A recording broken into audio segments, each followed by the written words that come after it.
I often feel like I'm still just at the very beginning of this journey of that discovery, and it's all self-discovery. It's not outward things of trying to reach for like, oh, if I can do this, external thing that I'm not really in control of, because none of us are in control of fucking anything. You're in control of going inward and learning, further defining how you're able to express yourself.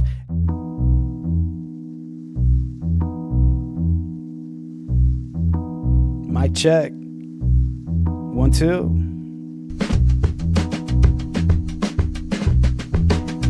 Greetings. Welcome to the Blue Dreamer broadcast. I'm your host, Dr. I.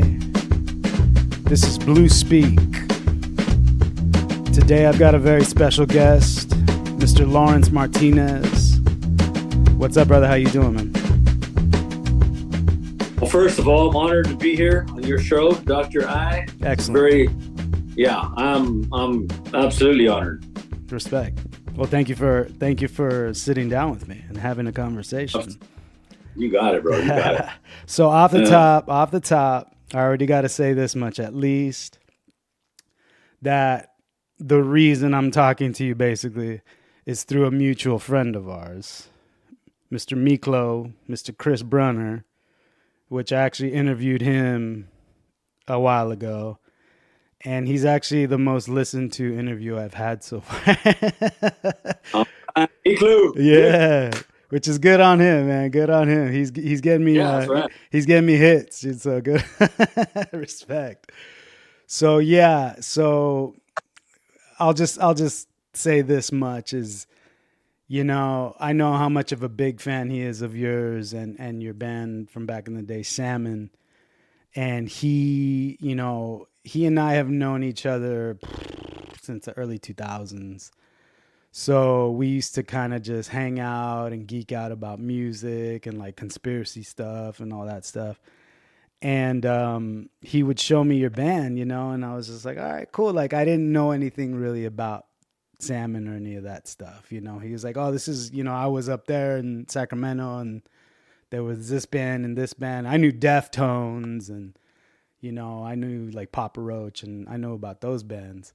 So he would show me that stuff and I was like, all right, okay. But then I would hear him play and I'm like, oh, and like even now I was literally listening to Salmon earlier just, to get in the headspace. And I'm like, man, I hear Miklo and like all of this. It's crazy. But that's cool. That's super cool. And you guys sound so different, Thank you, bro. Yeah, no, respect.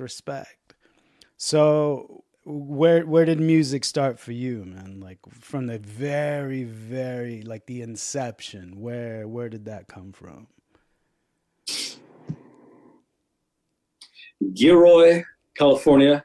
Yeah. Gilas Califas in total terms. Gilroy, California. I was about 5-ish. Okay.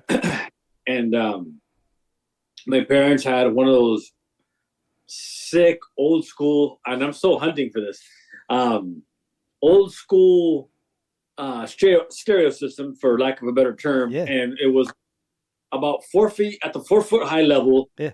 On either side, you had speakers. Yeah. And in the middle, you had a record player with the 8-track. Yeah. 8-track. And then like a big space for records, and then a radio tuner to get the radio. Well, anyways, my parents had a bunch of old school,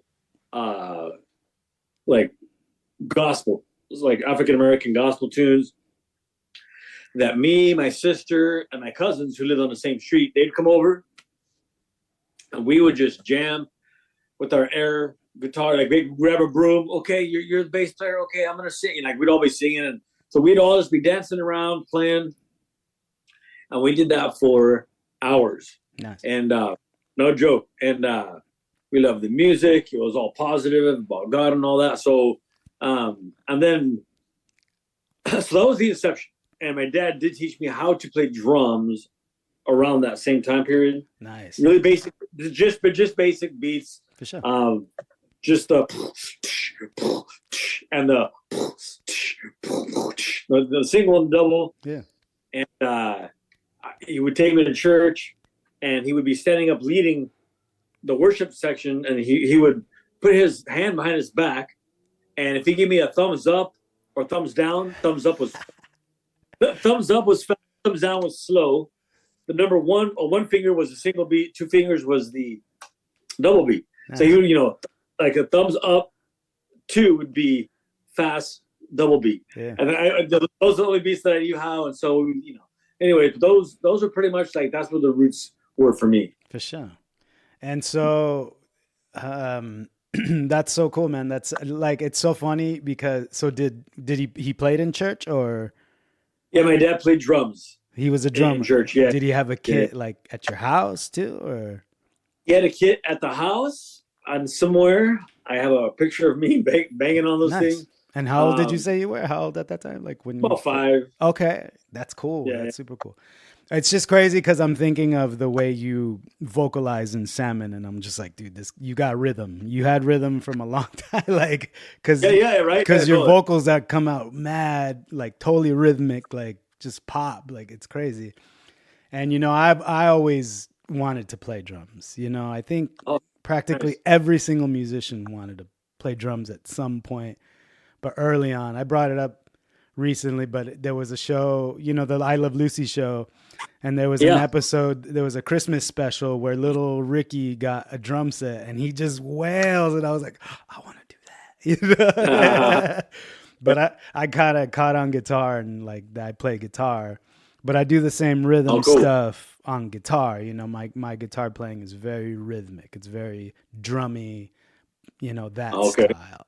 I'm not a lead. I'm not a shredder. None of that. I just play rhythms, but it's all drums, it's all groove. Right. I like to groove. Yeah. So when did you start being in a band? Did you start a band in high school? Did you play at church? How? Like the collaborative, when did that start? The collaborative started. Besides air musicianship. Yeah. Besides the junior version, I would say 80. 1990. Yeah. I was at Chico State. Okay. I went to Chico State out of Gilroy High, and I had dabbled in rapping, like just, more like, we did a rap in church. And I started rapping at parties, keg parties in Chico. Yeah. And I rapped one day with the DJ, and I was like, and it went really well. It was really well received. Yeah. And the light bulb, boing. I'm like, Yeah. And so I started, but I had always, maybe now that I'm sitting here with you talking about it, I'm just not. Maybe the reason for me, or right off the bat, thinking like, okay, did well at this party. I gotta go find a drummer and a bass player. Like I didn't think about DJ. I thought about band. Okay. And so I think we just answered one question there, or like, so I found some guys to jam with in Chico. Yeah. And that was my first experience of jamming. I had watched my dad jam when he was in his church band. Mm-hmm. They would practice their church songs. Yeah. Which were cool, but then they would start just like really jamming, like their own stuff. Okay, we got our stuff down. Let's just groove. And I remember being a little kid, watching them make their own grooves, and you could feel the magic. You could just feel it. Like, dude, this is. And I couldn't describe it then. And fast forward to Chico, 1990, I had my first taste of that for myself, right? With just spitting rhymes over with these guys. We're just goofing around. It was nothing serious. Yeah. Because at that point I knew, or maybe I didn't know, but it wouldn't be too long after that I would move back to Gilroy. And it was then, but after even just jamming just a few times, bro, with these cats in Chico, I was like, this is where it's at. Hooked. It's at. And so I'd already put the word out through friends. Hey, I'm moving back to Gilroy. If anybody knows anybody, set it up. Yeah. And bam, dude, it was on. That's awesome. So, yes, sir. So you were a hip hop fan or a rap fan? Because I know that Bay Area, Bay Area had a lot of influence. Yes, you've heard. Well, in the mid '80s, I was first exposed to Hashim, and like nuclear electronica, like the mixture from Kraftwerk from Germany mixing with like Africa Bombada and Cool Herc, Planet Rock and all that. So the mixture of that, which was just popping and locking, breakdancing was about to break, pun intended, was about to break out. So during those first couple of years, I was in junior high, and I watched poppers and lockers. Breakdancing started. I did some breakdancing, but it was my exposure to that music that then led to. That's when and then after that, Africa Bombada and Supersonic Force had some rhymes. Cold Crush 5, and then of course Run DMC, Fat Boys, LL Cool J, Beastie Boys, and so Public. So like that was like, so back then, there really wasn't, in my opinion, there, as far as as best I can remember, there really was not, nor was there any need for at that point a differentiation between rap and hip hop. Right. It was just all the same. Rap was the style. Hip hop was the culture, which Bambata, the five elements. Like, I grew up with that, bro. I got that head too, man. My brother caught me onto that. He would listen to Run DMC and, all that, and like Nucleus and all that. It didn't have the image of hip hop. But once I got into KRS-One, then he taught me what hip hop was, and I was like, oh, I've already liked this stuff. Like, and they're like, oh no, that's the culture. Like, and I'm like, oh, all the five elements, it makes sense to me. Like, I still have that in my head. Like, I love hip hop culture. I really do, Yeah, bro. Yeah. The got into graph, I was tagging on walls and bumping on walls. The WSB, the West Side Bombers, me and my buddies. And we weren't that good, but in fact, right here, see that right there? Yeah. That says Agape. Nice. That's just like it's an anagram where it's like, or it looks the same. If you hold it up to a mirror, right. Graffiti-ish letters. Anyway, so that's kind of like where I was exposed to rapping. Yeah. Of course, all us kids, 7th, 8th grade, 9th grade, we were rapping to the song with the songs. Right. None of us had any thoughts of ever doing it ourselves. Sure. We were just having fun. Man, this is awesome. This is all new. There was no freestyle or no ciphers or nothing like that at that point, right? As best I can remember, there were absolutely no ciphers going down at that time. Right. So this was at least in my, where and I was. That's early on, you're saying, late 80s, right? Yeah. Dude, early, man. Yeah. Early, yeah. Yeah. Yeah. Respect. Yeah, and then so after that, where did you get in? Did you get into a band? Like, when did you get in a band? Okay, so then, what was your first band, like rock or whatever? Just band. So got back from Chico, like I said. Yeah. Having that just a little taste of the chicharrone. Yeah. And I got to Gilroy almost immediately. The word had spread. Hey, a couple cats want to start a band, and these dudes that I got with were already deep into the club scene, where they were going to live shows, Berkeley Square, the Omni. They were seeing Primus, Psychofungus, Fungo Mungo, Blue Chunks, Nuclear Rabbit. Like, just sick. These bands were sick, dude. Yeah, they got down, dude. Primus, of course, was like the head, but all these other bands, they held their own. And so they had but they all had funk right smack dab in the middle. Yeah. And so, anyways, so when I got back, started, all we really knew was that we wanted to be funky, and since singing is not my forte, I'm like, oh, rap. Yeah. And so again, band, rapper. Yeah. So the first band that would have been 90, late 90, early 91. Yeah. Last around a year. And that band was called Dutch Courage. All right. And out of that band came, I think, 4 bands that were around for a while. So Salmon was one that I was in. So, For sure. but yeah, Dutch Courage. And that was like where I got a taste of what it was like to play in clubs, play with bigger bands where there's actually a decent crowd. Yeah. But I will say this. This is not. I'm not trying to brag. I'm just stating just a fact. There you go. The fact was that we were having fun, which is always contagious, right? Yeah.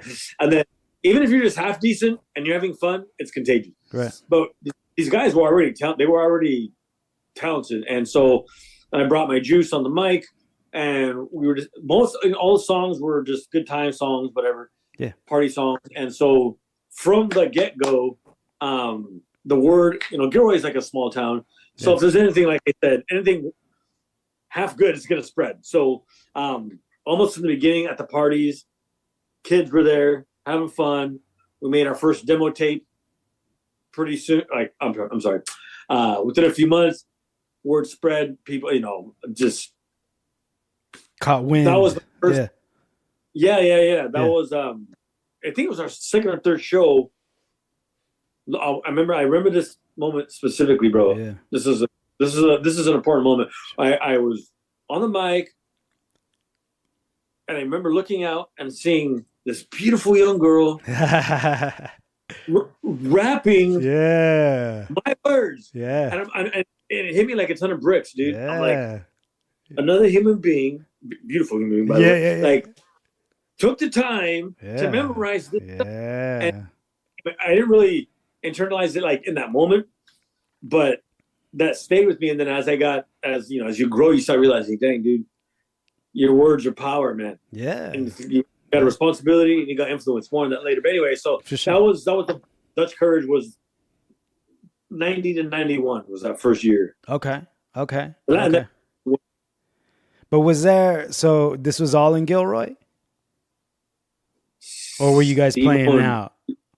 Yeah, we were playing out. We played Oakland, Frisco, Berkeley, but the Bay Area pretty much. Bay Area for sure. It's just so crazy because just you saying what you're saying, and you're like, you like one band spawned 4 bands, and like, in San Diego, like a big thing in San Diego is and I've been playing for almost at least 30.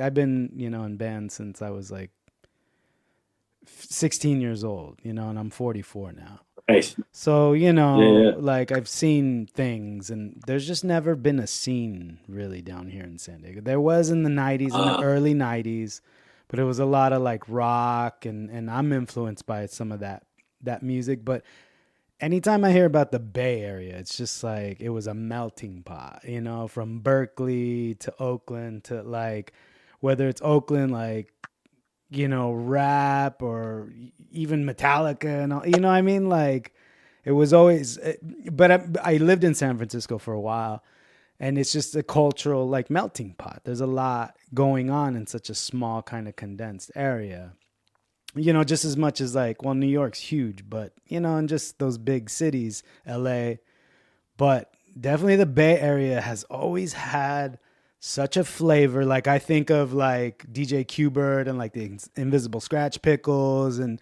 the hip hop culture, the early 90s. Like it's always funky. It's always got a funk to it. E40's got it's always got a funk, you know what I mean? And like it can't be denied. And and that's the thing.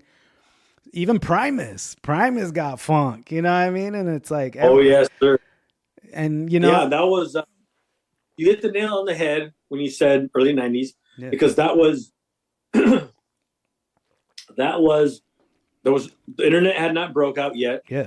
So people were still, in my opinion, because they didn't really know anything else. They were, if they were into music, they would go out, they would hunt the spots down, they would go. And so downtown San Jose was a major hub of music, of live music.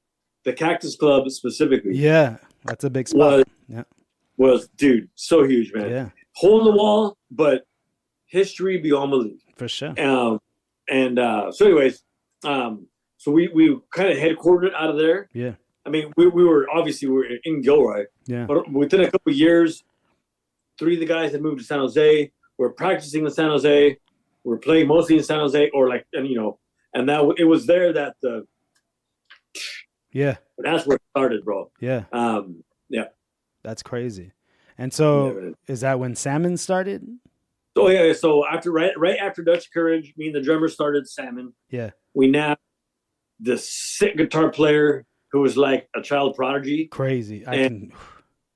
Yeah, if you listen to him, that guy's crazy. Yeah. He's like next level. Well, all those cats they made it really easy for me. For sure. They just gave me this palette of they made it super easy for me. So anyways, the bass player, self-taught, bass player, super disciplined guy. Yeah. Was a civil engineer, so he was super cerebral. You know what I mean? So his bass lines were like technical. Yeah.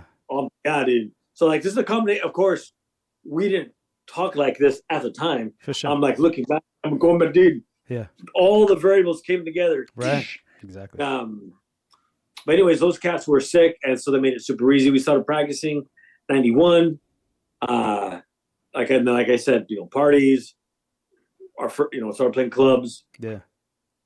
We played our first show at the Cactus, actually as Groovalistic Salmon. Okay. And we were like, after that, we're like, we can go ahead and drop the Groovalistic. That's a little bit much. See, but there's that funk again. You guys gotta have that little funk to it. Yeah. We were just like, we'll let the music speak for itself. It'll be right. So did anyways, Infectious Grooves have a lot of influence on our drummer really liked Infectious Grooves. Okay. I like some of those. And they were kind of ahead of their time a little bit. Yeah. Those are the guys from Suicidal, right? Yeah, Robert Trujillo, I know, was in that band. Okay. Yeah. Yeah. And we played with Suicidal one time, actually. Nice. And anyway. Yeah. So 91, Cactus Club, Salmon, the birth of that. And by that point, we had a year or two altogether of experience under our belt. But that's when we were like, okay, we're doing something good. Let's just keep doing this. Yeah. And then you guys would play in Sacramento too, right? Yeah. So the way all that sort of the networking started was, you're playing at the Cactus Club. Yeah. Because the bands in that northern area all kind of culminated there, right? That was the spot. They all, right. And if you're going like I was going back to what I was saying about people who are hungry for music, they want to be either part of a scene or they just want to support music. They love music. They like seeing different types of music, whatever. The Cactus Club was like Sunday through Sunday for the most part. Yeah. Every night was like, okay, there's goth night, there's emo, there's rap night, there's metal night, there's funk night. And so you just start going, maybe not every night, but you go a lot. We were going a lot. You start meeting people from bands. You start seeing sick bands. Yeah. You exchange numbers. Yeah. You invite them to play with you. And that's where friendship sparked with Chino and Chi from the Tones, and then Jacoby, with P. Roach, and their drummer, Dave Buckner. He's not the drummer now, but he was just a really cool cat. We got along. And so, you create friendships. Yeah. You start exchanging shows, whether I think it was the Seven Oaks Community Center in Vacaville, with P. Roach. And then, of course, by that time, they had already been established in Vacaville, so they were partnering with other dope bands in their area. So we met those dope bands, Same thing with the Tones. They knew, Far and Will Haven. Yeah. We didn't really play with those bands, but just even being exposed to them. And so we started exchanging shows. We come open, they come open for us, we go open for them. And I would say in those early years, those two bands specifically because there were other ones, but those ones are the two like main ones that really created a nice, thick train track, if you will, between those, Sacto, Sanho, Vacaville, Sanho, Vacaville, Sacto, like just that area, and word spreads. Oh yeah, there was tribal disco noise from Pleasanton. Like you just had these different bands who were like just solid, bro, in what they did, and just solid, cool guys, good friends, and none of us were not egotistical, like no, there was no talk. None of us even knew anything about a record contract or anything like that. We just, like I said, we just knew that we were having fun, knew that something good was happening, and we just kept doing it. For sure. And then, so on that process was like a good 3-4 years of just that. Yeah. I mean, the timing and just the stars aligning, because like this time now we're looking at 92, 93, 94, 95. And what started happening then, like and 95, 96 was when we started catching it down here. And everybody started coming to LA, and then a little bit coming to San Diego. I was seeing Korn and Deftones and Papa Roach, at the local, at Soma. It was Soma down here was where I would go, when I started going, I think when I was like 15, because it was all ages. And I saw like Korn open for 311 and like Papa Roach playing with my brother, or my best friend's like brother's band, and like, but it was all it all like meshed, and like 100%. it was dope. It was great times, Dude, it was awesome time.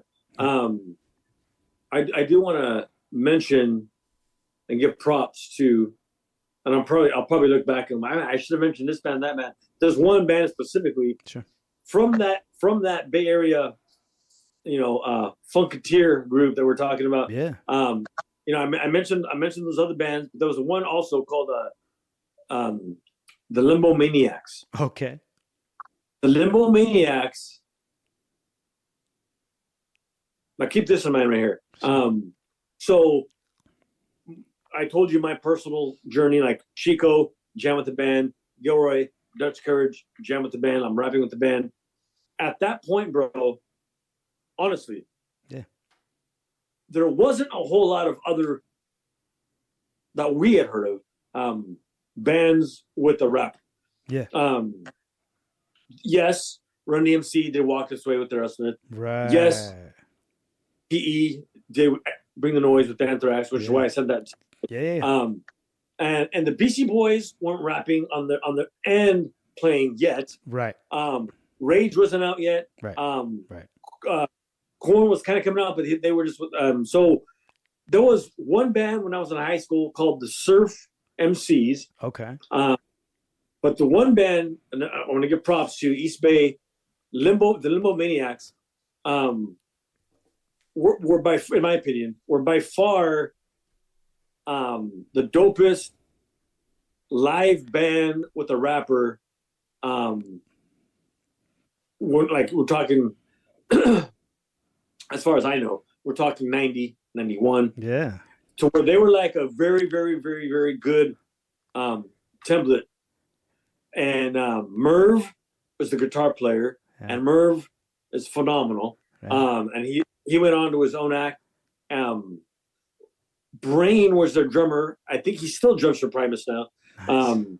And so like those guys, they were all intertwined, but Limbo Maniacs, and we did a lot of shows with Merv too.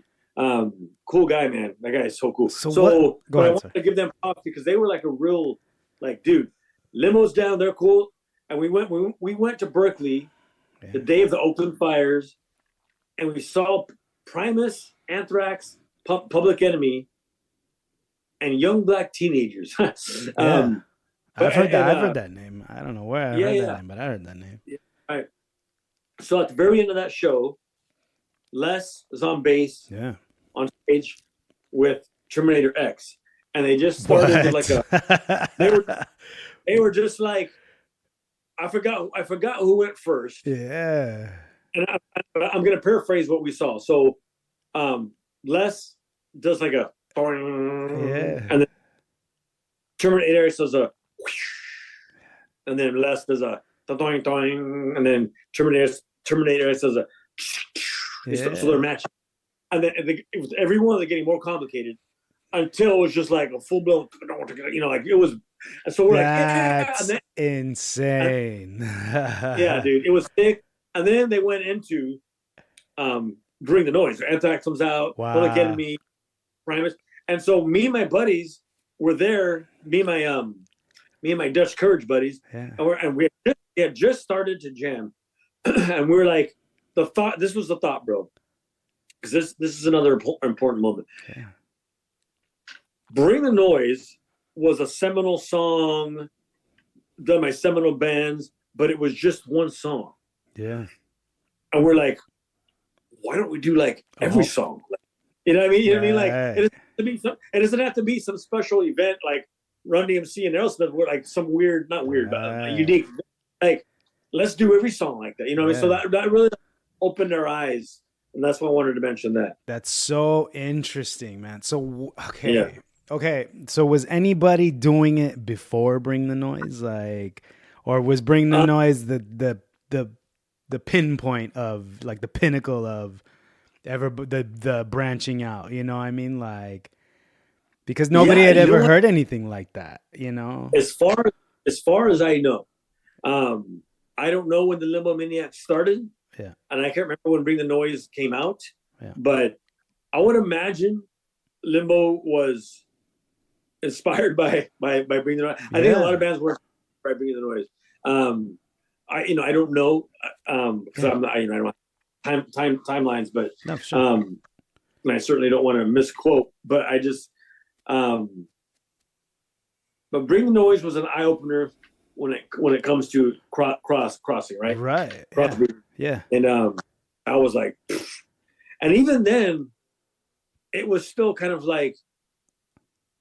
I look back and I'm surprised at myself that I didn't have that thought immediately. I'm surprised I didn't think that's cool. Let's just do that every song. It was more like just like everyone else, or like most people. Yeah. I was like, yeah, that's awesome. It makes total sense. You're like, it makes total sense. Now let's go do it. Yeah. That's so, what was going on in the West Coast to make so many bands on the West Side come out with that, like, that flavor, you know what I mean? Like, was it the funk of the West Coast funk, West Coast pop lock and all that? You know, I think a lot of that. I'm just asking myself right now as I'm talking to you. I think maybe you got an idea, you know? Yeah, I think it's a combination of factors, a couple of different variables. You've got the natural evolution going on, right? You got people vibing out on this and that, and they mix and they match and the hybrid and stuff like that. Yeah.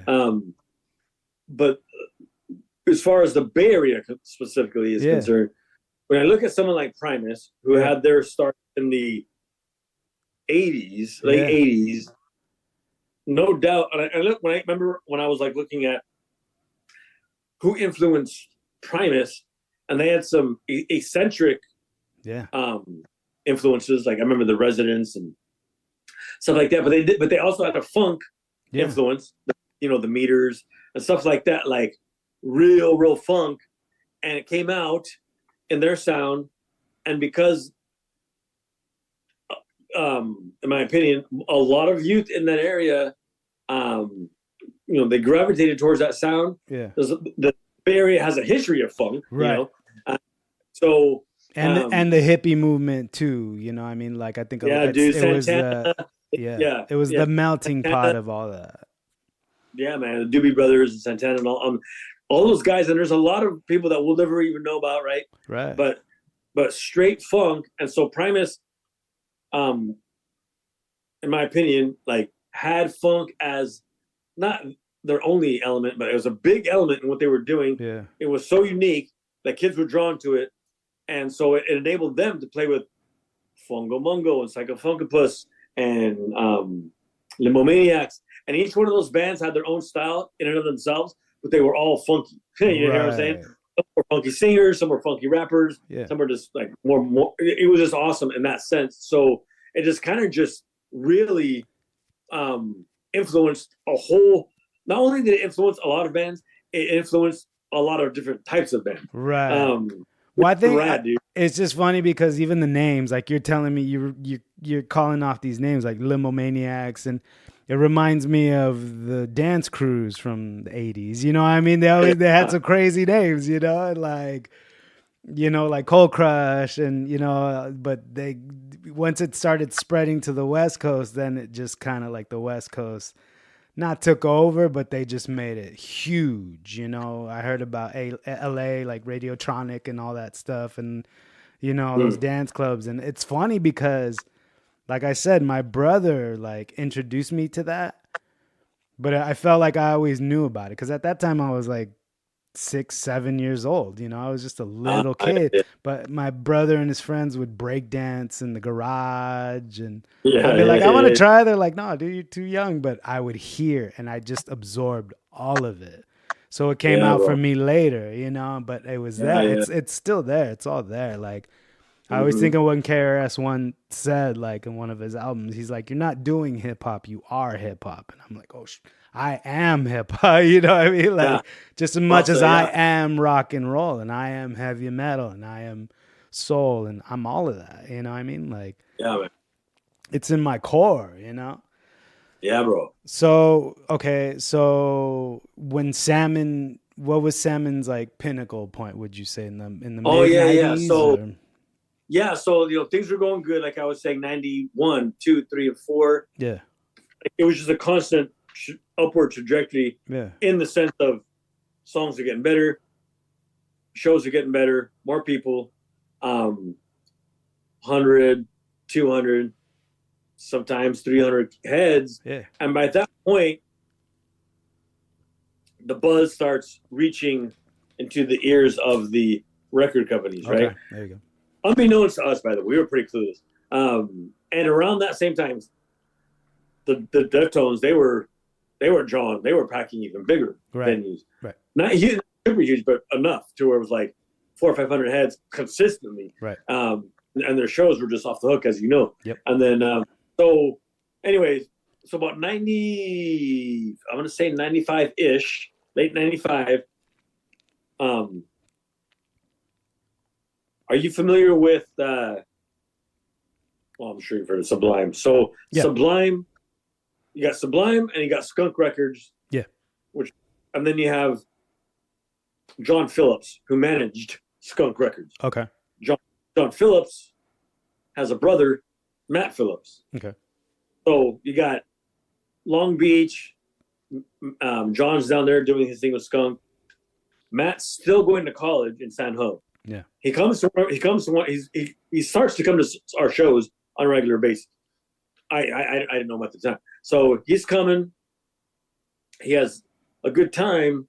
So, one show he had such a good time, He had such a good time that he told his brother, and they have an uncle, Randy Phillips, who I don't know where he's at right now, but he was a CEO-ish guy with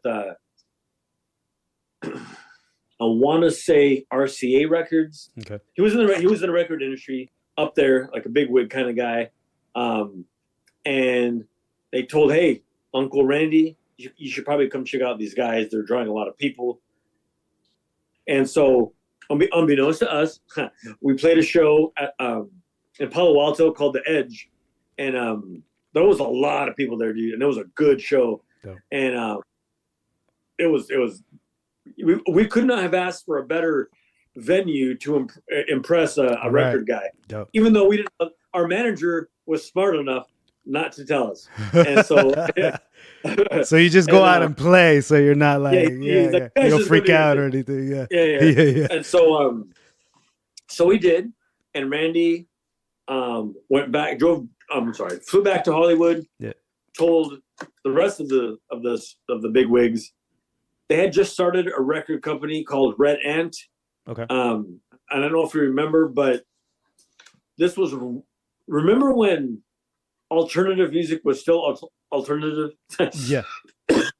And there was like, people were starting to like realize that if you were mainstream, you weren't as cool as the alternative. Right. Even if you were cool and good. Right. So the alternative look and sound, Yeah. and these big wigs thought it wise to, and I give them props for their savviness on this. They said, hey, we've got the money of a major record company, but if we start signing bands with that sort of look, they're going to look way too mainstream. So let's start a quote unquote alternative record label, or like underground kind of. Yeah. Called Red Ant Records. Okay. So they started Red Ant. That's when Randy comes, goes back, gives a good report. Within a few weeks, all of the bigwigs fly. We all meet at San Jose, a nice restaurant. And it was like a scene from one of those movies where you got this big table, and you got all the big wigs, then you got the young band guys, and they were like, they did a good job at whining and dining us. They really did. Nice. They filled our ears and eyes with all the Hollywood stories you could, right. And I don't think they were doing it maliciously. They were really truly sharing. Hey, this is what can be. Right. We think you guys have talent, and so on and so forth. Right. And then they offered us a deal. And John Phillips, the guy who's running Skunk, was there at this dinner, kind of like as an A&R go-between kind of guy. Right. A liaison to the younger cats. Yeah. Yeah. So they made us an offer. We said, hold on, let us go outside for a second. So we went outside, and it was us four and our manager, Gary. Gary's super cool. Props to Gary Avila. And so we were like, well, here's the offer. 7 years, seven albums. They give us like 100 and something G's for the first record. Wow. Which this money, looking back, I mean, it was a lot for back then, but you got to use that money to record. You got to use that money, whatever. So, and it goes up with each record. We're like, well, I mean, what do we don't have any business sense. We're like, yeah. But the reason we said yeah, truly, was because John Phillips was in the room, and we knew that he led a grassroots, real band and act in Sublime. Yeah, that was good. It had credential. So we're like, okay, because if John would not have been there, it would have been kind of more cheeseball, like, right. So that was a pivotal moment. Obviously, we all then quit our jobs. We all, we got a band. The record company bought us a band van, a trailer, all the new equipment that the musicians wanted. And so then the some tours started, small tours, but that was like that era right there, from that show that Randy Phillips came to, over the next, I would say from that point to like the next year, where there was several months of like, hey, we might get signed. Yeah. Word starting to spread. P. Roach, who hadn't got signed yet. Yeah. But we knew they were on their way. Yeah. So like, momentum is building for a lot of us. Right. By this time we'd met, Snot and Incubus and No Doubt. Yeah. And 311 and Korn. And so like, again, none of these bands were that big, dude. Like, it was crazy. Yeah. Like, well, I saw them. Yeah, I saw. Yeah. Like you knew they were going to be big, but they weren't quite yet. Right. And so, because they just had so much. It was like juice. the tipping point. Yeah. Yeah. The tipping point, bro, for sure, man. Yeah. And so, that would be 95, 96. Yeah. great times. I still think about those times. It's like, man, I went to so many good shows, man. Yeah, and you know what's funny about that era was, I think, and maybe this is the same for you. Sure. I think for a lot of people, none of us really had any clue about just how blessed and fortunate we all were. For sure. To be a part of that. It was a very innocent. There's this book by LA coach Pat Riley called The Innocent Climb, where there's this climb, whether it's a sport team or a band or whatever, that you are authentically and innocently climbing to some sort of level of success, but not knowing you're doing it. Right. And you might have a hope here and there somewhere, but like really you're not doing it for money or fame, because you're like, dude, that seems like a pipe dream. Right. You're just stoked on the fact that you're getting good. You're stoked that the shows are getting bigger. Yeah. You're stoked you're getting attention, let's just say. We'll see it at that. Right. You know, like on the selfish side of the coin, right? Sure. You're stoked on lots of different things. Yeah. And your love of music, obviously, you're using your gifts and your talents, and it's just a whole combination of all those things. But anyways, like to echo what you were saying, that era right there was golden. None of us knew because the internet really hadn't broken through yet. No, and so, not at all. So it was still like very organic. It was word of mouth, but like the bands were playing the clubs, and that's where the kids were going, were the clubs, and that's how you found out. You'd see the lineups that they built for who's coming on next week, and then you'd hear and then MTV kind of caught on too, Headbangers Ball, and Headbangers Ball had already started, but and then 120 minutes, and then you would hear these bands that were signed that made videos, and then you'd see them and be like, they're coming to town, let's go. But it wasn't, the big arena. It was the smaller, like Soma was a smaller club. It wasn't a huge. I remember I had heard of Soma, and I think we played there with Fishbone, which was a huge Fishbone. Angela Moore as a frontman was a huge influence on me, because that guy's a true frontman for sure. Still going. Did you see that benefit they did for Bad Brains where he sang? No. Yeah, they just did a benefit for Bad Brains. They did a benefit for HR because he's got medical bills and stuff. But he sang, he fronted through the whole show, and he's just still just energetic and just popping, man. Great. Yeah, dude. So sick.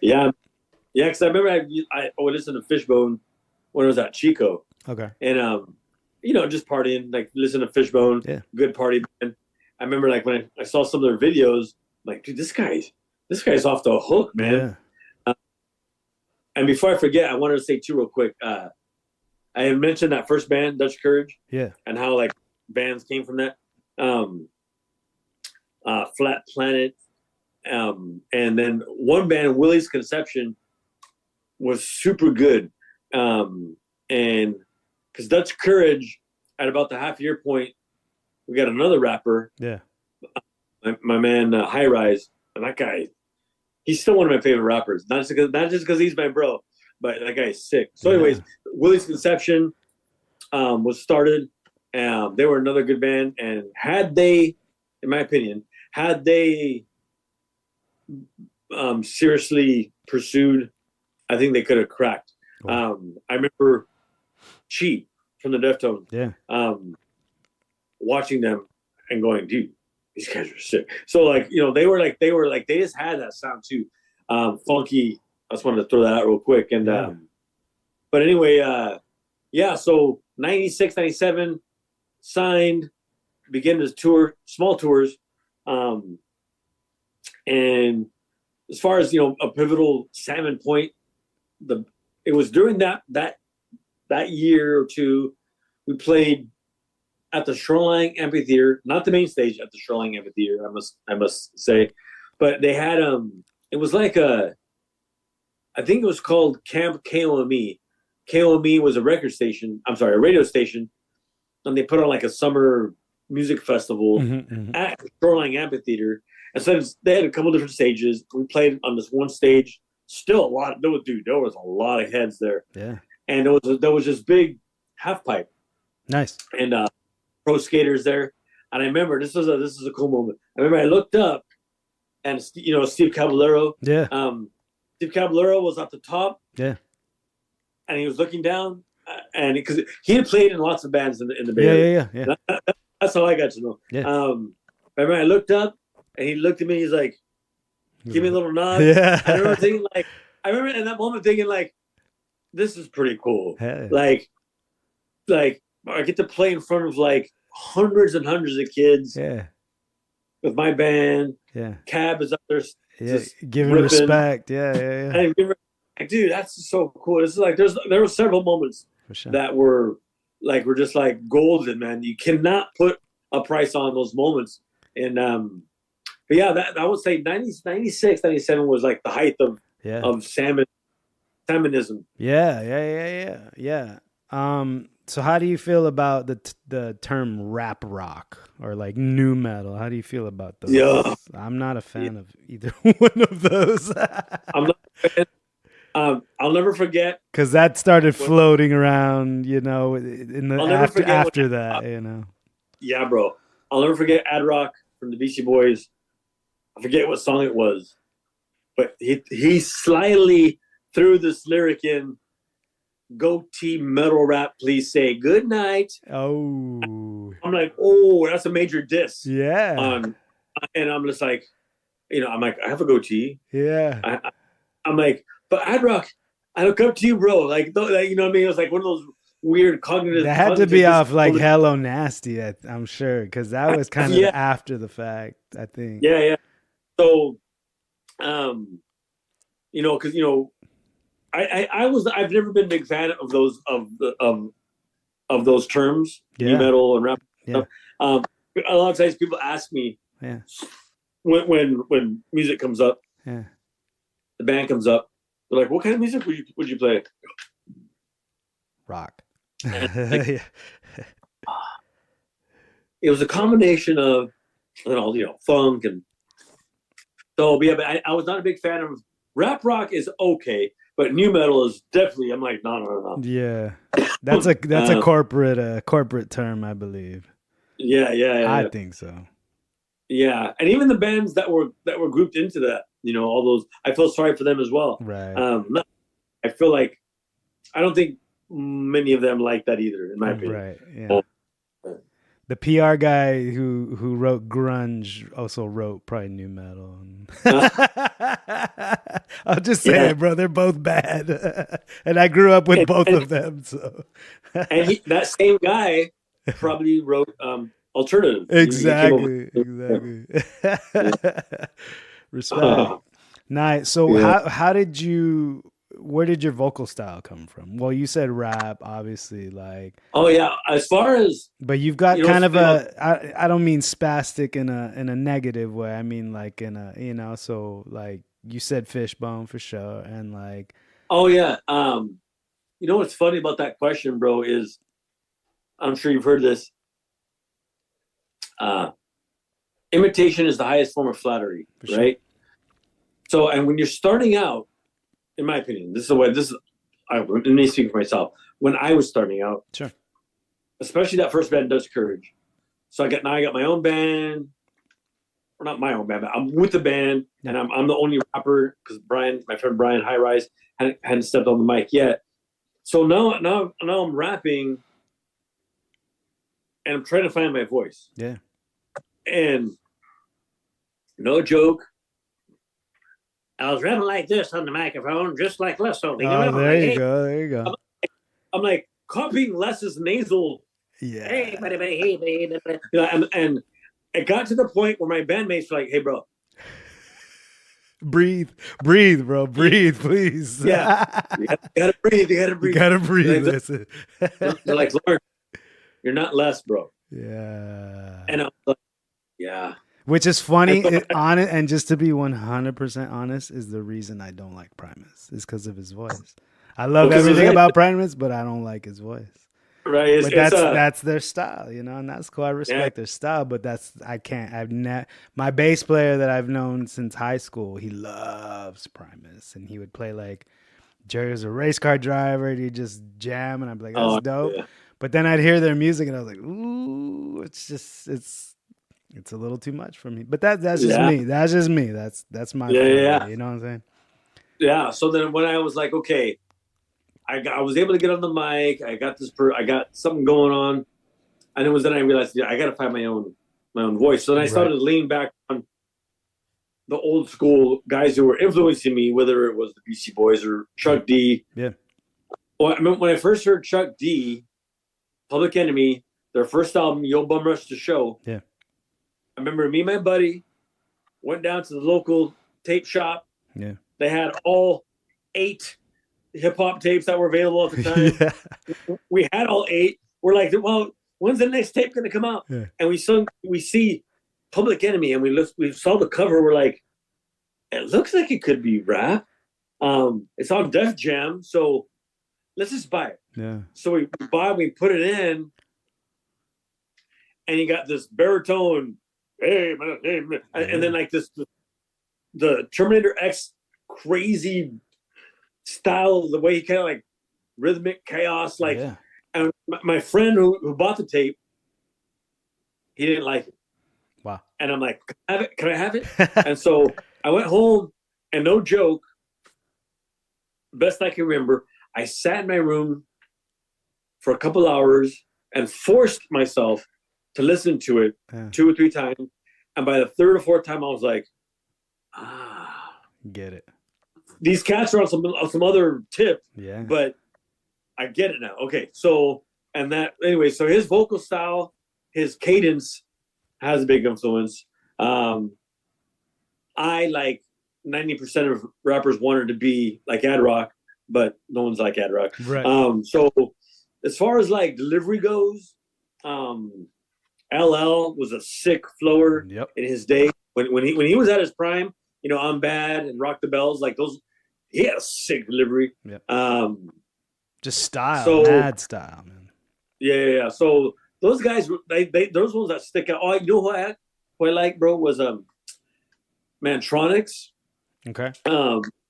Mantronics, one of those groups that didn't get super popular, but like all DJs and like hardcore hip hop heads like know who Mantronics is. And so, anyways, those are like the influences that I can think of off the bat that in those early years, until I felt confident, like, okay, well, I'm just a conglomeration of all these cats. Yeah. And so I'm going to start sharing my commentary on what's going on in the world, you know? Sure. So, Nice. All right. Well, let me play some Salmon. So anybody that's listening will get an idea of what we're talking about. Oh, yeah. Yeah. So I'm going to start with Q, because I asked you which songs you wanted to hear. And, yeah. What is the chance that the romance stands in the stance of a fucked up trance? None! And that state of dawn, lay none to the odds of a million the waters in the water. Drop the funk that does every little thing how you like it, cause but because of the bass and the boom, do your bang and grind up inside your room. I think so, and I know that I see. And a little think you're reading the dream, so let's face the fact that the war comes straight through the gate, and let's do the talk, your word. Let's stay flow like a plug, let's run to do talk.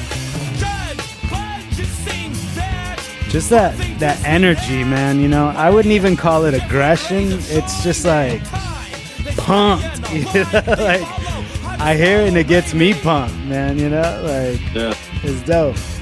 But then like once you brought up Bring the Noise, I get it, you know, like it's very energetic.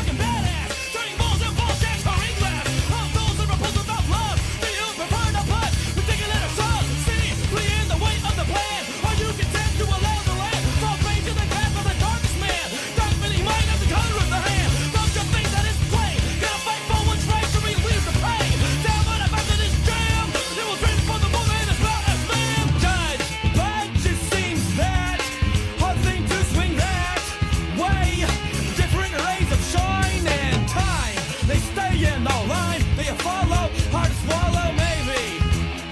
Any notes on this song? Anything you got to say about this song in particular?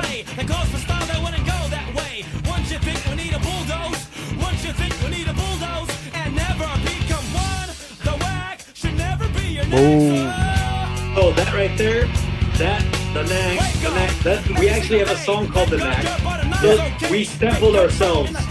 Like, Respect, yeah.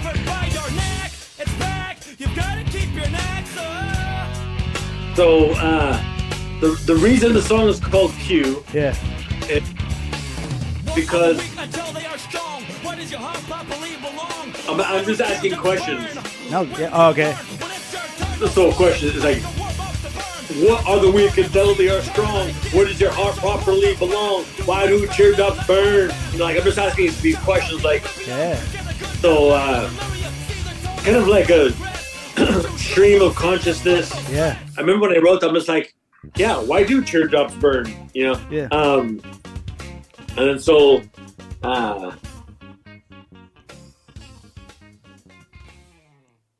yeah. So yeah, the song's called Q because there's a lot of not all the lyrics are questions, but most. Yeah. of I the mean, it lyrics are sounds just like, like a very, not spastic in the negative way, but a very Yeah. spastic, just like, And what is going I on? actually- What are we doing? What's going on here? What are we? Yeah. And then that's funny. I forgot about that little part where the knack, like we sampled ourselves. Like we had a song called The Knack that we did, Yeah. and we're like, hey, I honestly can't remember. Did the knack do- come I mean- first or did Q come first? Is that what you don't remember? You're like, I don't remember. I'm pretty sure the knack. I'm pretty sure they were like in the same Okay. few months of birth Stream. of each other. Yeah. Yeah. And the knack was definitely first. Yeah. And then I think I don't know. We were just kind of half joking, like let's insert part of our other songs into this, Yeah. That's great. and it worked. Yeah. Yeah. So was this your guys' first production, first album?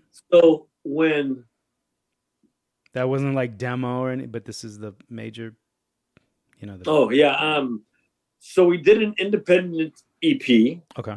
with money given to us by a girl named Ash, who has since passed on. Much respect to Ash.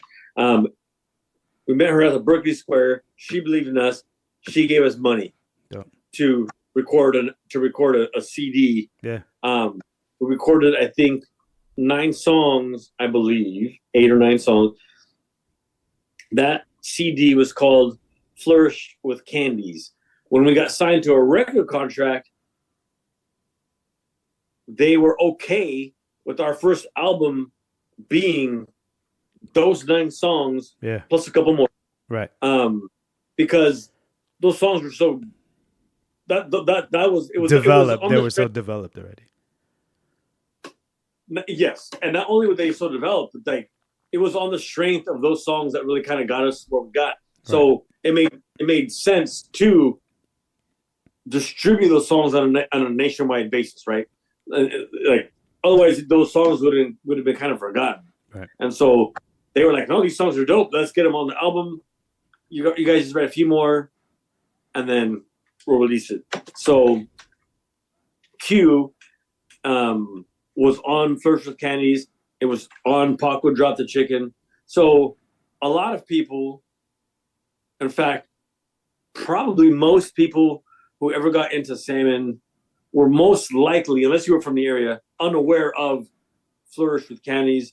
They were more familiar with Paco Drop the Chicken that had the nice songs from Flourish. Does that make sense? Gotcha. So, but Q was the first song because it was just like, it's a banger.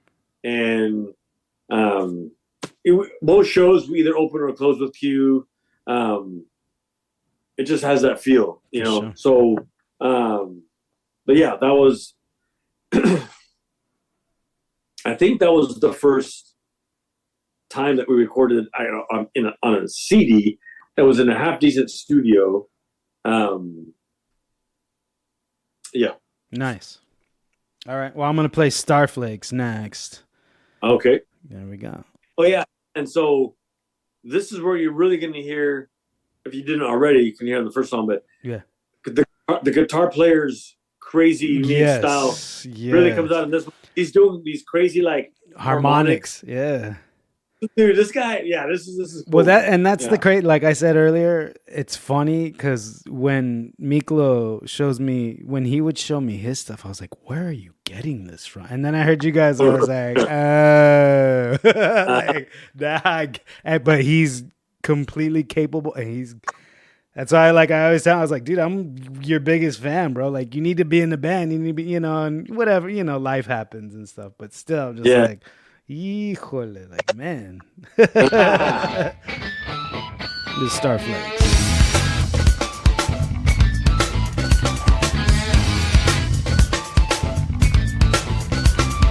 These ears 2 years have heard. Cry to your eyes, cheers is the word. Cuts, ruts, sluts, mutts, putts. All around gluts, all around such as these. Occupy cheese, roll, go, no soul, vertical freeze. Temple dirt, dust on the floor. Window block, black rocks on the shore. Firm, Durham stains remains firm. Paint and frame, proclaim a lame term. Dust does dance, deserves no chance. His half step, hurry up, pump steps, tramps on.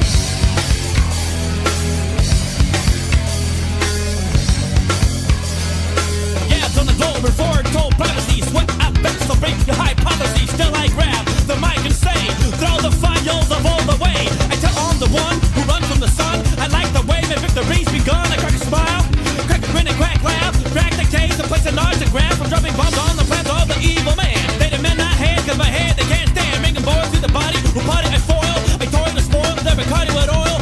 Breathe on, leech and archery the ball. I got the know-how now, and I go by the ball. Take a fire and the sound, I spew volcanic. Panic and manic, and I was just dead frantic.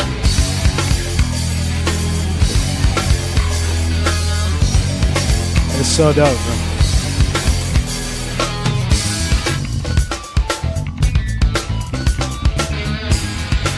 It's dope because it doesn't sound like anything else to me. These ears through years have heard. Cry to your eyes, pain is the word. When these drop to the knees, some say please to continue their season. Peace and believe in the myth that they're leading. Comes to a palm around, there's no treason. Too much eat, ingredients get more like a vice, not nice to upset. Your door in what you pour, the core of the whore, what you only wants more. Ears still ring, it's time stand still. When it's all over, will I overkill?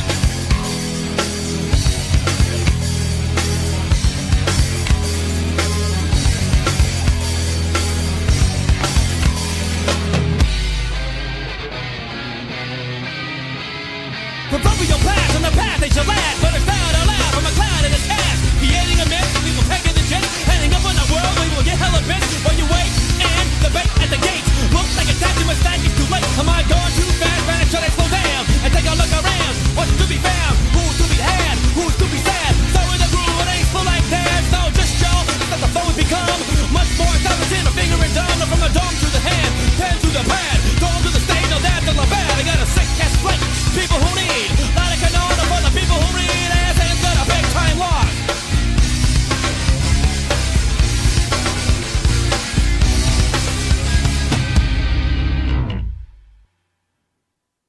Yeah. Yeah, I think, there's a couple of different reasons why I picked that song. Yeah. Because what Aaron's doing on the guitar is crazy, but like there's like 3 different groove templates that I get to flow over. Yeah. And each one for me personally brought to life like this special, unique, creativeness. Like you want to creativeness in each one, Yeah. And so I've noticed that maybe you can get with this too. Sure. I've noticed that the doper a groove and or beat or both, the more like if I'm going to be flowing, the more just pure naturally, the more comes out. Like the more passion and zeal and energy. Yeah. Now, don't get me wrong. If you have written something that means the world to you, then it's going to come out fire, beat or no beat. Sure. But at the same time, I will say this, that if you do have dope accompaniment, Yeah. it's like adding fuel to the fire, Right. man. You know? Yeah. And I've noticed that like I'll write lyrics, I'll practice the lyrics, maybe to like a basic beat on my own, or maybe with the band. And then for whatever reason, let's just say some other dope groove is discovered, and we're like, dude, forget that other groove. Let's use this dope one. And then same lyrics get put on that. And over the time, I actually see, oh, hey, dude, I'm actually enunciating that word differently. Yeah. The flow's different right there. Yeah. Maybe not totally, but there's always some crazy little, and in my opinion, it's our essence responding to what we're harmonizing with, right? And so you don't sit back and plan that stuff. It just happens. Right. And so, and if it's dope, it just comes out, bro. And so that makes sense. I think that's the soul. That's the soul of everything. You know what I call soul music? Right. Soul music is the most potent, you know what I mean, of either energy or flavor or style but then the groove is the sound that goes behind the soul. You know what I mean? The soul is the lead train, and the groove is like the caboose, you know what I mean? And it just keeps everything in line, you know? But that soul is what drives everything, you know? And I'm just hearing what you're saying, and that's what I'm thinking, you know? But I get it because all of my favorite music has those elements, you know what I mean? Like, and I was, like I said, I was talking to that guitarist from New York, you know, and he was just like, you know, we did this song, and there's their newest song that they put out. And I was like, dude, that solo reminded me of like Dimebag from Pantera. He's like, dude, that solo just came out like that day, the recording. It was real, it wasn't planned out. And I was like, doesn't all the best things happen that way? He's like, exactly. I'm like, exactly. And that's where the soul just shines, you know, it's just in the moment, in that moment. That's when those things happen, you know. It's just the way it is. That's the natural process, you know. Yeah, I agree with that. You know, I feel that, and those are my favorite types of things to hear. You know, because I can tell. Like, I'll know if I like a song within the first like 10, 20 seconds. You know, right. And you know, I've repeated myself in this way so many times, but people call me picky or call me like a snob, and it's like, no, dog, it's just I know what I like, and I can't help it, you know. And it's like I'm not talking trash. I'm just that's what I got. I gravitate towards what I like, and that's what I like, you know. And so sue me. I don't know what am I supposed to say. Right. You know? Nah, man, that's all. That is every bit your. I wouldn't use the word "you're right," but that sounds like we don't even need to have rights to like what we're gonna like, you know. No. But I'm just gonna say, like, that's you're gonna like what you're gonna like, man, because it appeals to your heart, your soul, and your mind. Yeah. And to whatever level you teach one of those, but yeah, man. It's just my palate. It's the way I like my flavors. That's all totally. It is. It means nothing to anyone else. That's fine. That's just the way I like my things, you know? Right. You know? All right, respect. So you've got a new project going on, or some new music going on. Respect. And so what is the name of what you're doing now, please? It's pronounced. No, dude, a lot of people are like, how do you pronounce it? It's Dunamis Rhema. Dunamis Rhema. And actually, the official title of our organization is Dunamis Rhema Ministries. It's a ministry that me and my bro, Vito, started. And there's a band. It's like, if you picture like an umbrella, underneath this umbrella, we're going to have, you know, speakers, teachers, artists, dancers, this and that and the other. Yeah. And yes, a band. Yeah. Which, like, I obviously be a part of that. And so, but the vision was, as I came out of Salmon, and the end of Salmon was like, for me personally, I was just drinking way too much. Sure. And just wrecking my life. And so I had my moment with Jesus, like literally with Jesus. And, so, I grew up in church, and I just brushed off and did my thing. And I came to the point of like, well, I'm either going to keep drinking until I die. Like that was my literal thought in my head. Like, I am purposefully going to keep drinking until I die. Like until I run this van into a wall. I don't care. Yeah. Everything sucks. That's how deep I was into alcohol. Yeah. So, and then, the day came. It was October 28th, 2001 or 2001, and yeah, man. I just it's a crazy story. I had $400 left in my pocket, and like I said, I was just like bottom of the barrel, like. And I was like, I got $400. I'm gonna call up a hooker and spend my last $400 on this escort. Yeah. And so I called her, arranged the place and time. I drove from Gilroy to San Jose, drinking Sierra Nevada bottles on the way up there, and I'm not even carrying. I get to this apartment complex, and I'm walking around the apartment complex looking for what she told me, where she told me to go. Yeah. I'm pretty sure in the spiritual realm there were angels pushing me. No. Sure. And so I couldn't fight it. Go back to the van, and I have to. I got to whiz now, right? So I'm like whizzing, trying to whiz in the Sierra Nevada bottle. Yeah. And piss is like flying up everywhere. And I remember I had this moment where I looked in the rearview mirror. And it was like, in my mind's eye, I said to myself, "What the are you doing?" Yeah. And I proceeded to call my friend, the drummer who you actually heard on the EP there. Yeah.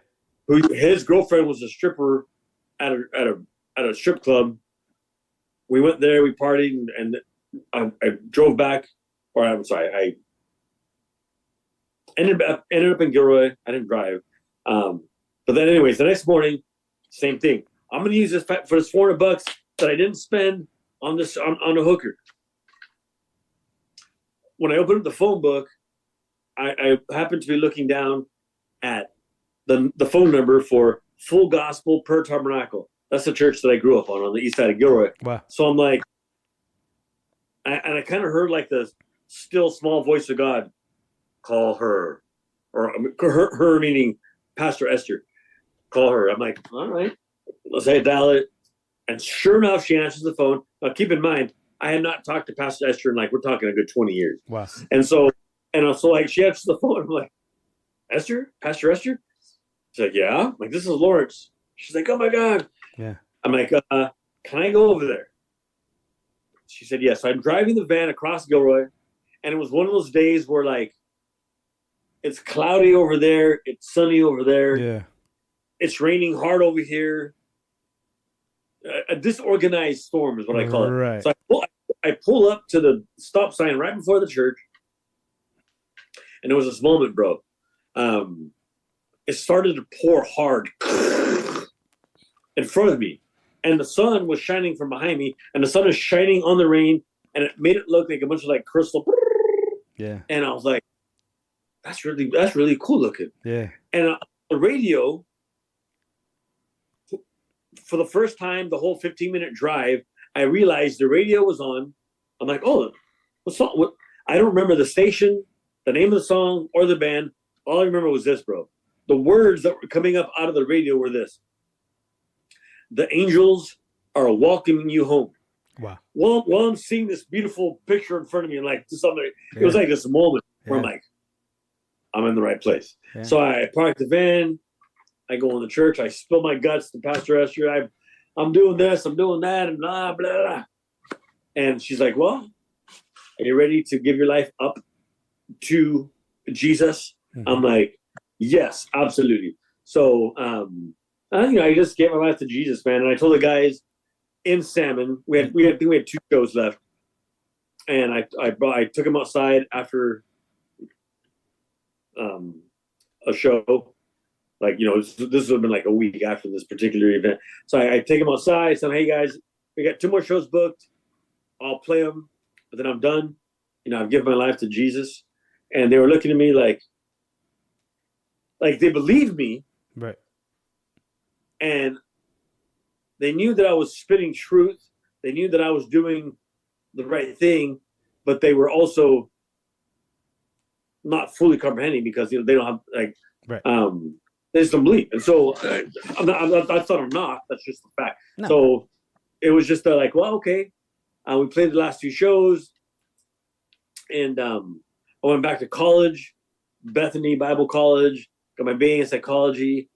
And this will lead up to Dunamis Rhema. So then I for 8 years, I was a behavior therapist working with special needs children, one-on-one, a lot of therapy with these little kids, man. Little kids who cannot help themselves. They need serious therapy.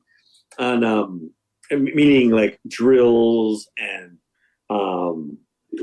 playtime, but they need someone to show them a lot of things. Yeah. So I did it for 8 years, and it was during that time when the vision was born. Because this, bro. Music never leaves you. The passion for music. So the whole time I'm like, I know I'm going to start a band again. Yeah. And there was several iterations of some music. There was a band called Northwell that I did with some fellow Christian brothers, and then Dunamis Rhema Ministries. The idea for this is this: a team, like I said before, speakers, preachers, teachers, artists, dancers, bombers, graffiti writers, the whole team, and then like a platform, if you will, a foundation. Yes, like drummer, 2 guitar players, bass player, keyboardist. When I say keyboardist, I mean like Hammond B3, old school funk organ. Yeah. DJ, horns, 1 rapper, 2 rappers, 1 singer, 2 singers, female singer, like the whole 9, bro. Yeah. Like that's what I figured. And so Dunamis Rhema Ministries, Lord willing, will take us out and about to do things in cities and villages wherever God leads. So to share the gospel that I know not everyone is down for, but at the same time, that's what that's where I'm at. Yeah. And in the interim in 2006, and this is important to share with you, in 2006, I was jumped at a party. Wow. Wrong place. They didn't know me. I didn't know them. I was jumped, and I ended up going to a coma. And I was in a coma for 12 hours. Wow. And so when I came out of it, and as I was recovering, journaling, praying, asking like, "Hey God, why did you give me another chance?" It's like little kids that don't get a second chance at life. Mm-hmm. And here I've lived, I'm like, I've had a good life, and I felt like God was saying, your time is not up yet, and I want you to go share the realness, the reality of who Jesus is, the love, most importantly, the love that trumps everything, and the hope and the good news and all. Anyway, so I was like, okay, yes. I mean, how could I say no? Like, the grace was given to me to breathe life again. So, but it was during that time when the vision for Dunamis Rhema was born. Dunamis and Rhema are 2 Greek words. Dunamis is the Greek word for power, the power of God. The power of God that rose Jesus from the dead. Power. Where we get the word dynamite from. Dunamis. Rhema, R-H-E-M-A, is our words.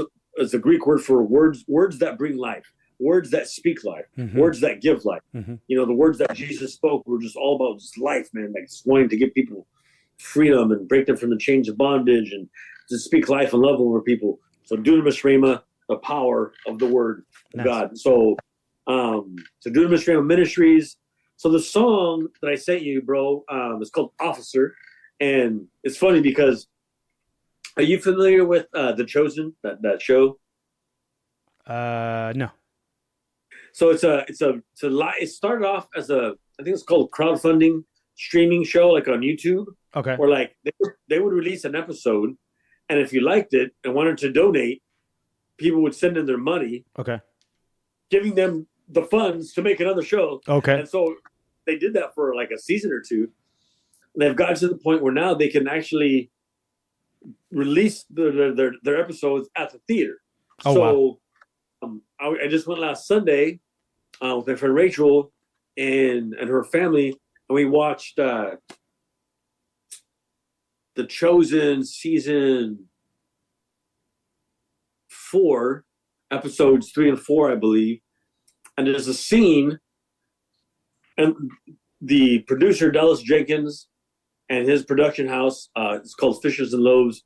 They do a really, really, really, really good job at depicting the life of Jesus and his disciples. They use a lot of creative license. They kind of have to, like if you're creating everyday life and conversation, right? You can't. I mean, the Bible only tells us so much, right? Right. So like they really go into developing these characters, and it's super cool in that sense.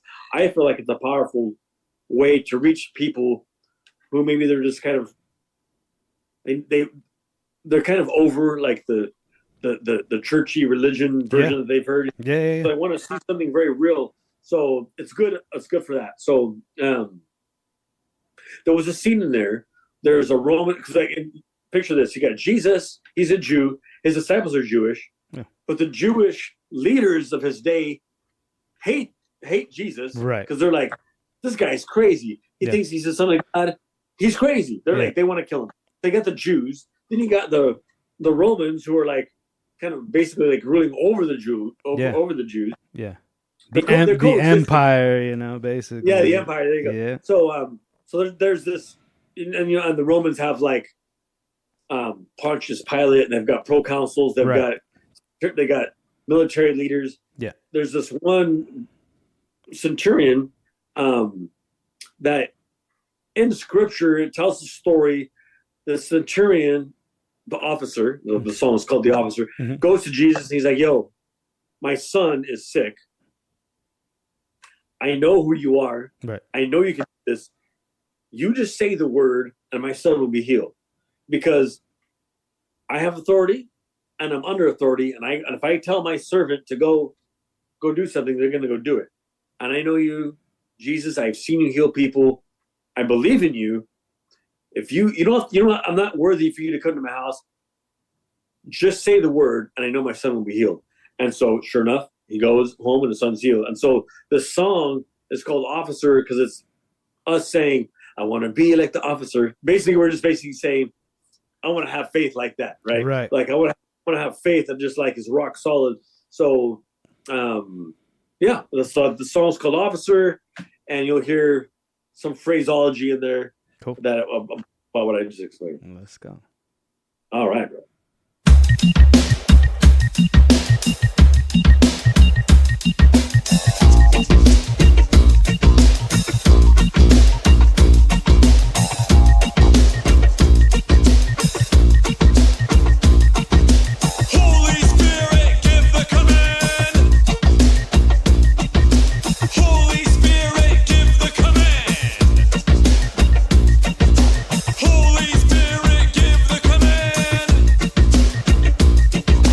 Dunamis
and assume the stand. I'ma open up my mouth and let the word roll out.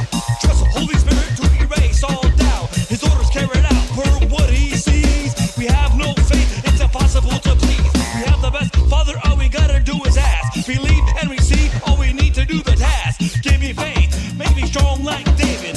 Bring the lost soul through me, he'll save it. Give me your heart to make love a verb. I wanna be like the officer, say that word.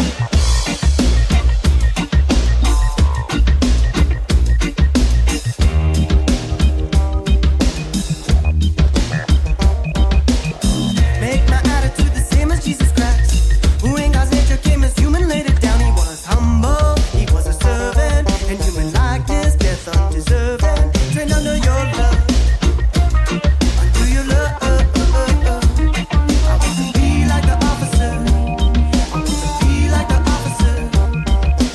Say the word, say the word. Be like the officer, I want to be like the officer. Oh yeah.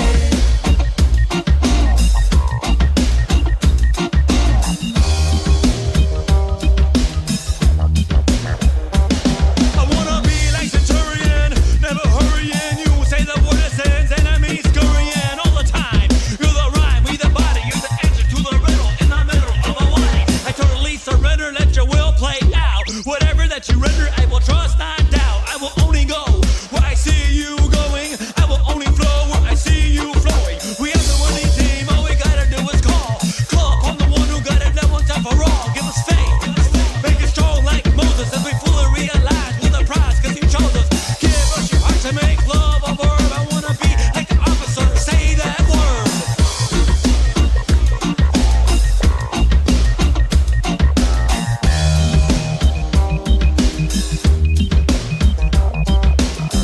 Praise and glory to the Lamb, wisdom, thanks, and honor.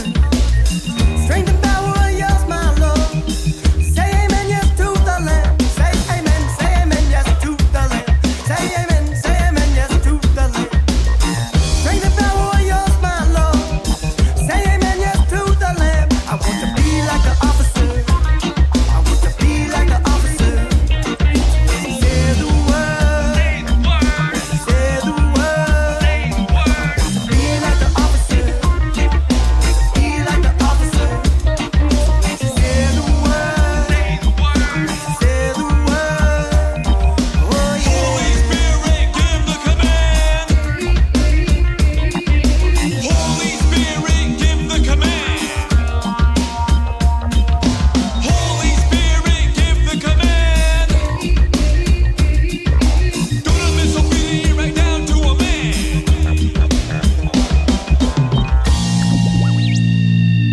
Nice. Yeah. Yeah, man. Definitely got those West Coast reggae vibes. I can feel that. You know, what I call Cali reggae, Yeah. definitely popularized by, well, Sublime's kind of like the godfather of Cali reggae. Yeah. Then he got Slightly Stupid, Yep. and then a whole slew of bands, Yep. including the Expendables, who are here from Santa Cruz. Yep. And in fact, and indeed, Yeah. Matt Phillips and John Phillips, the two cats I mentioned earlier, Yeah. two brothers, Yeah. they if I'm not mistaken, to this day, they still run Silverback Management, who manages all of them cats. Dope. Expendables, Stupid, a whole lot of Cali reggae bands, Yeah. including, and they may manage some of those Hawaiian bands. I'm not sure about that, but they're all on that. They're all Yeah. over it. And it's huge right now. That scene's huge. Dude. There's a band from LA I love. They're called the Rise Roots, and man, they're just so good. Like they're Yeah, so bro. dope. Yeah, they're dope. Well, thank Yeah, you, man. so- Yeah, respect. Yeah, Thank you. yeah. Yeah, anything you want to say? Anything on the out? Like whatever anything. You got anything let's you want to put out there? Any connections? Yeah, I would anybody can say make? there is our website is DR Crew, so drcrew.org. DR for Dunamis Rhema, it says drcrew.org. You can go there, peruse the site, see a bunch of stuff, music and different pages. We're looking to really add different artists to that page, photographers, painters, dancers, whatever. And then, yeah, man, I just wanted to say to you, bro, that, you know, it took a lot of, in my opinion, patience and courage and just genuine love for what you're doing to spend time with me. Respect. Just a mutual friend, right? Because like you didn't even like know what you like did. No. You have respect for Chris, and so you're trusting his word. Yeah. Say the word. So like just like so I just wanted to let you know, bro, that I'm honored that you took the time and that you trust Chris enough to allow me this little window into your life, bro. And I think that what you're doing, I think that what you're doing overall, from what you explained, I encourage you to keep doing it. Cool. Because it really has all the variables that kind of like we were talking about earlier. Yeah. Whether it's the variables that make a song or the variables that made up a scene or the variables that sounds to me like you have put yourself in a place to where you're combining these different variables into, into your page, into your broadcast. And so, man, I just want to give you props for putting your heart and soul into it. And you have a real knack for genuine flow of conversation. And like you said, you like to freestyle, and I can tell that your willingness to just vibe and let the conversation create some momentum and flow really just made this whole thing nice and like just it is what it's seamless. So I just wanted to give you props, bro. Thank you, brother. I appreciate that. A lot, man. That means a lot, actually. and this was a great conversation. You know what I'm saying? Like, it means a lot to me because you're saying things that I resonate with very deeply. And, you know, it reaches back into my past and makes me think things. And the fact that you and I can connect in that way is very special. It means something. Yeah, bro. You know what I'm saying? And that's just love, respect, you know, and truth. You know, I think truth is the underlying pulse of all of it. Yeah, right. You know what I'm saying? Yeah, bro. Absolutely, man. Absolutely, 100%. Ain't nothing as powerful as love, right? That's right. And so I can tell that you love what you do, and whenever you meet anybody who has where you get to like witness or bear witness or see or sense or feel or vibe off of their love of whatever it might be, sure, it's always like I was saying about the whole contagious thing. It's just it makes things easy. It's contagious, and it's not hard at all to let that mutual respect just flow, and then whether it's a conversation or a song or whatever it might be. Respect. Yeah, well, thank you, brother. I appreciate you, man. You got it. Hopefully we can do it again sometime. Yeah, bro. Yeah, if you want to get on that conspiracy tip, you know, we have there's lots to share about that. Maybe me, you, and Chris, we should all connect on one. We'll make that a future episode. Yeah, bro. But I don't plan on stopping anytime soon, so I hope I can. We'll make it happen again for sure. God willing. God willing, yeah, man. And I just want to say real quick, man. I just pray blessings over you, your show, your life, your friends, your family, your health. I just pray blessings over you, bro, in Jesus' name. I just pray that whatever it is that God has put in your heart that you want to do, you want to pursue, I pray nothing but blessings, man, for you, bro. And because I really do honestly feel I can see that what you got going on right now is going to do nothing but grow. So, respect. And then you're the captain of that ship, bro. There you go. And so I just pray nothing but goodness for you, bro. Thank you, man. Well, much love and respect to you. Thank you for coming on. Much love. Until the next time, thank you to anyone listening, anyone paying attention. Much love and respect to you. This is the Blue Dreamer broadcast, Blue Speak. Until next time.